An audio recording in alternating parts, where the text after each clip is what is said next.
Today is Friday, January 24th, 2025. This is Quick Start from CBN News. I'm Dan Antros. March for Life is happening today. We'll have that top story and more on today's podcast, where we bring you news from a Christian perspective. Subscribe and leave a rating. We'd appreciate that greatly. And you can email us as well if you'd like.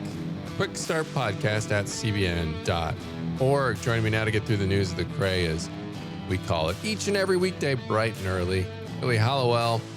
And Billy, on the focus story, a new survey finds the majority of Millennial and Gen Z voters support abortion restrictions.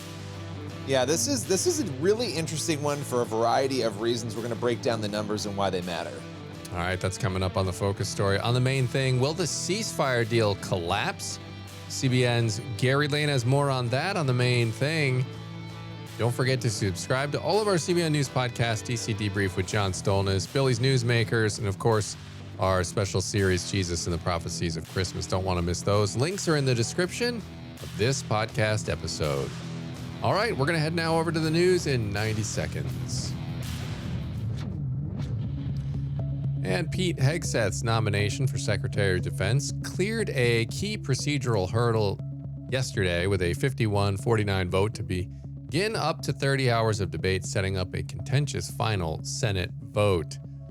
Hegseth is a decorated Army National Guard veteran and former Fox News host. He's committed to eliminating quote-unquote woke Pentagon programs, including DEI initiatives, and clarified his stance against gender-specific standards in combat. And every Senate Democrat voted this week to block the Born Alive Abortion Survivors Protection Act, which would require life-saving medical care for babies born alive after surviving an abortion. The motion to proceed required 60 votes, and it failed 52-47. Republican Senator Bill Hagerty was absent due to a family emergency, and the Democratic filibuster prevents the measure from advancing to a final vote. The bill, introduced by GOP Senators James Langford, Katie Britt, and Jim Banks, aimed to enforce criminal penalties for healthcare providers who deny care to abortion survivors, a move supporters say addresses gaps in existing federal law.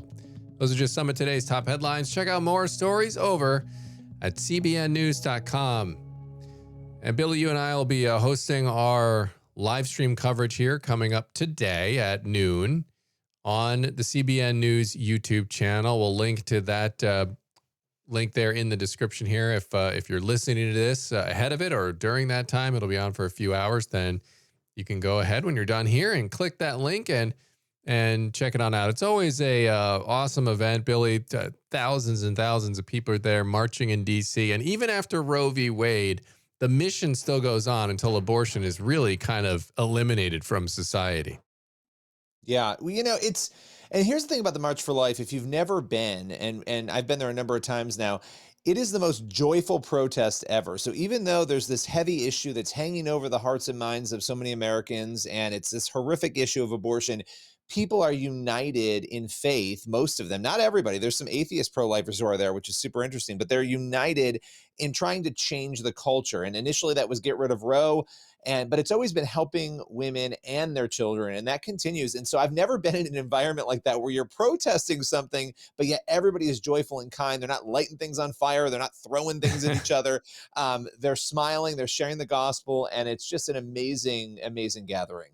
Yeah, it really is. It really is. And it's exciting to cover it and be part of it every single year. And our own Madison Seals, who's on this podcast frequently, will be there walking the march along with Tara Mergener this year. And so we are excited to do that. Hope you join us as we do that today. All right, we're going to head over to the focus story now. As tens of thousands of Americans prepare to coalesce in Washington, D.C. for that March for Life, a new survey finds that the majority of Millennial and Gen Z voters support abortion restrictions. Tell me about this. Yeah, this is a really, really interesting survey. And this is an annual survey. And so we'll get into that because the data sort of tracks and you can see how things are changing. But according to the data, 67% of registered voters between the ages of 18 and 42, that's the important detail here, 18 and 42. These are millennials on the upper end of that, and Gen Zers on the lower end of that. They essentially support at least some abortion limits. And I mentioned that this is done every year. Last year, it was 65%. So there's actually been a 2 percentage point increase from 2024 to 2025. This survey data was just collected very, very recently in recent weeks. And just 9% favored abortion without limits.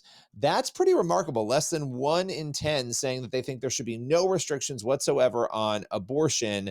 And that really does seem to point to some, some shifts and some changes in the younger portion of the electorate.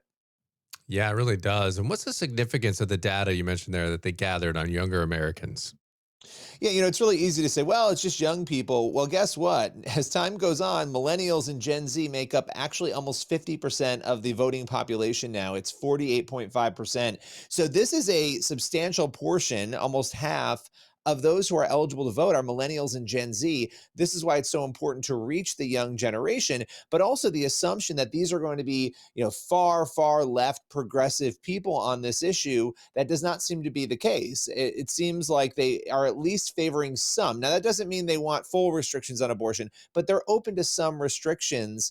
And it's important to also note 6 in 10 said that human rights begin when a child is still in the womb.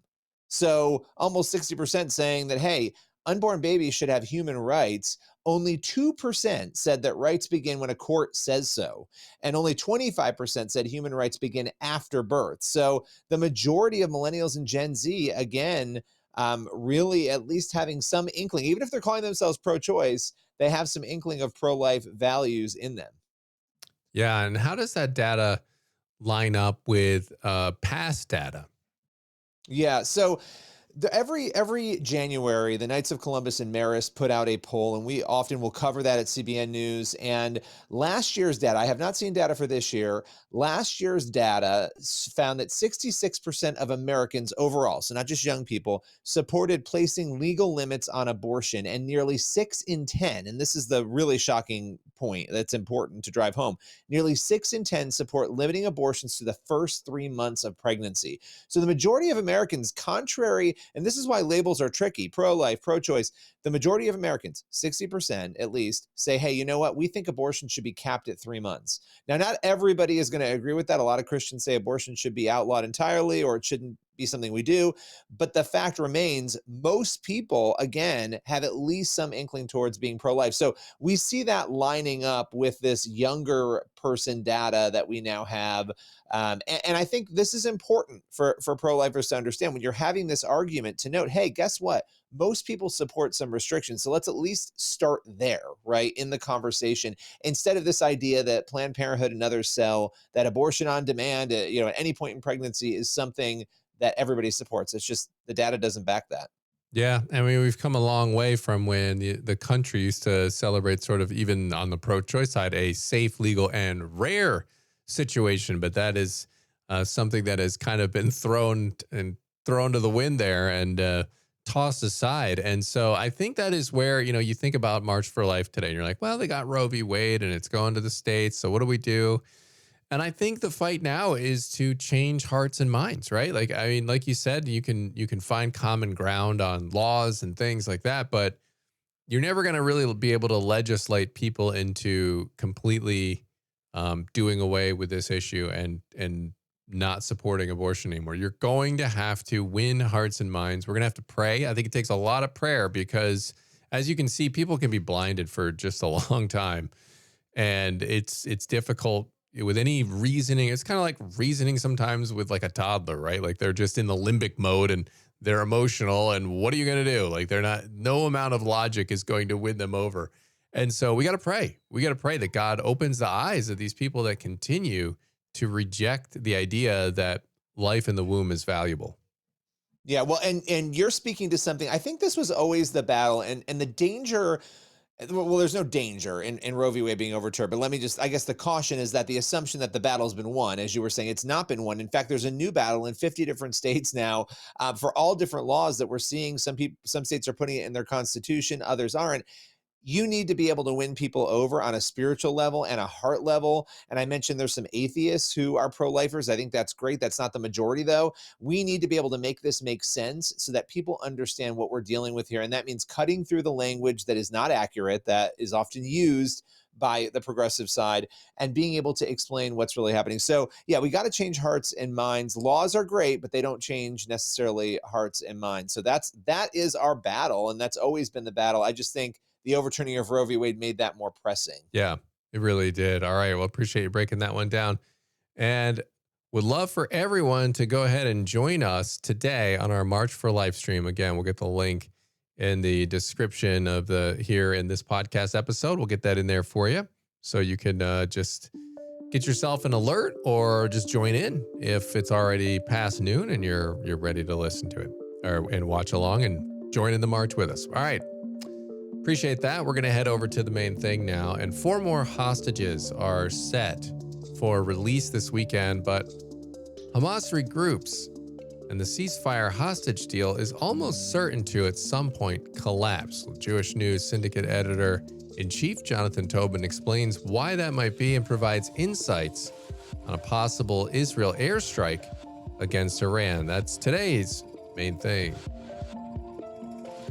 Several hours after being sworn in as the 47th president of the United States, Donald Trump greeted the family members of hostages held in Gaza. Hamas released 3 hostages before Trump's inauguration. 4 more are set to be released on Saturday. However, will the ceasefire between Israel and Hamas hold? President Trump remains skeptical. Joining us to share his thoughts is Jewish News Service Editor-in-Chief Jonathan Tobin. Jonathan, it's good to talk with you again. So does Trump have good reason to be skeptical? What do you expect is likely to happen? Oh, he has very good reason to be skeptical. This ceasefire hostage deal is almost certain to, at some point, collapse. The way to think about it's complicated. Every decent person is overjoyed, or should have been overjoyed, at the sight of those 3 young women who were released amid a howling mob, threatening them when this happened this past Sunday. The problem is that it is basically a ransom payment, and it's contradictory. There's so much that is hopeful about a new Trump administration, his appointees, people like Mike Huckabee. You can go through the whole list of people involved. Even his executive orders on the first day defunding UNRWA, the UN refugee group that is basically aimed at perpetuating the war and is allied with and infiltrated by Hamas terrorists. These are all great things. But Donald Trump, on the one hand, his administration, says they're against Hamas. They want to help Israel get rid of Hamas. But this ceasefire deal that he helped broker, and that basically happened because he said it had to happen, because he said he would unleash all hell and on the Middle East, and his envoy not only negotiated with Qatar and other Hamas enablers, but really bullied Netanyahu. Prime Minister Netanyahu pressured him tremendously to make it happen so that President Trump could have the optics he wanted on day one of his administration. But it is contradictory because this deal more or less guarantees that Hamas will take back control of most of Gaza because Israel is being forced to withdraw. It's as simple as that. It's a zero-sum game. So, of course, the ceasefire will break down because Hamas is just going to continue to demand, its right to maintain power in Gaza and to resume the war, the genocidal war that it launched on October 7th, 2023. Well, Monday in the Oval Office, the president was asked about the ceasefire. He projected a hands-off attitude, saying it's not America's war. So just how involved do you expect his administration and Secretary of State Marco Rubio to be in ending the war and ensuring Israel is supported by the United States? What difference do you expect over the Biden administration? Well, I am hopeful, and I think there's every reason to be hopeful, that Trump and Secretary of State Rubio will not be looking to second guess, to hamstring, and to stop Israel from doing what it needs to do to defend itself. That's what Biden did. I mean, he always talked out of both sides of his mouth about the war on Hamas, as did the rest of his foreign policy team. I don't think we're going to get that from Trump. Clearly the opposite. But what that means is that, he also wants there to be no foreign wars. He wants this war to end. But the only way it ends is with an Israeli victory, with Israel finishing the job of taking out Hamas. And the terms of this, hostage release deal more or less ensures that that can't happen, because the ceasefire allows Hamas to rearm, reorganize, and take back control of those areas that it was kicked out of, in exchange, hopefully, for all of the hostages. But even in the first deal, we didn't even get the Americans out. So there's good reason for optimism about Trump's attitude and his willingness to let Israel do what it needs to do. But with this deal, Israel's been made weaker, and it will resume the war at some point, almost certainly, because Hamas is bound to violate and not make good on the second and third phases of the deal. And the price for this deal will be paid not only in the release of hundreds of murderers and convicted terrorists, which is shocking and terrible, but also in the lives of Israeli soldiers and Palestinians who will be killed when the war inevitably resumes, because that's the only way that Hamas will be destroyed. Allowing it to stand means Hamas survives and wins, and that dooms the Middle East to repeat the cycle in which Hamas vows to create more October 7th atrocities, and Israel must defend itself. And what about its sponsor, Iran? I mean, Russian President Putin recently entered an agreement to provide Iran with advanced weaponry, new air defense systems. So is now the time for Israel to make a move against the Islamic Republic's nuclear assets before those new systems are delivered? Well, Iran is the head of the snake. Iran, which was strengthened by Joe Biden's appeasement and his sending of money and relaxation of sanctions, they created this seven-front war on Israel that began on October 7th, 2023. Israel needs to address that. The United States needs to address that. And again, will be a test for President Trump and his foreign policy team. They don't want to get into a war with Iran. Americans rightly don't want more foreign misadventures. But Israel may have to do something about that. And the hope is, and I think it's a reasonable hope, is that the United States will support Israel in that, give it the green light, back it up, give it the weapons it needs if it doesn't have them now. Let's hope that's the way we're heading, and not towards an effort to sort of allow this ceasefire to stand, forever, so as to enable Hamas to continue to survive and win. And that's a win for Iran. That shouldn't happen. Okay, we'll see what happens with the new administration. Jonathan Tobin, JNS Editor-in-Chief. Thank you, Jonathan, for sharing your insights. We appreciate you. Thank you. All right, appreciate that conversation, Gary. Important one, of course, and we'll continue to give updates on everything going on with the ceasefire deal with Iran, with Israel, and everything happening there on the CBN News YouTube channel and cbnnews.com. All right, that leaves us with time on the podcast today for one last thing. Revelation 21:4. He will wipe away every tear from their eyes, and death shall be no more. Neither shall there be mourning, nor crying, nor pain anymore, for the former things have passed away. And Billy, that's just a reminder in our chaotic world of the hope that we have to look forward to. Yeah, just remembering how the story ends is often helpful to dealing with the pages of the story that are still unfolding, because it can be overwhelming and difficult, and remembering that we know where we're going to end up and who we're going to be with. And so it's powerful. Amen. All right, that's where we're going to leave it on this week's Quick Start podcast. As always, please get on over to cbnnews.com, faithwire.com for more news from a Christian perspective. And Lord willing, that creek don't rise up on us. We'll be back here Monday with more. Until then, we'll see you at the March for Life. God bless.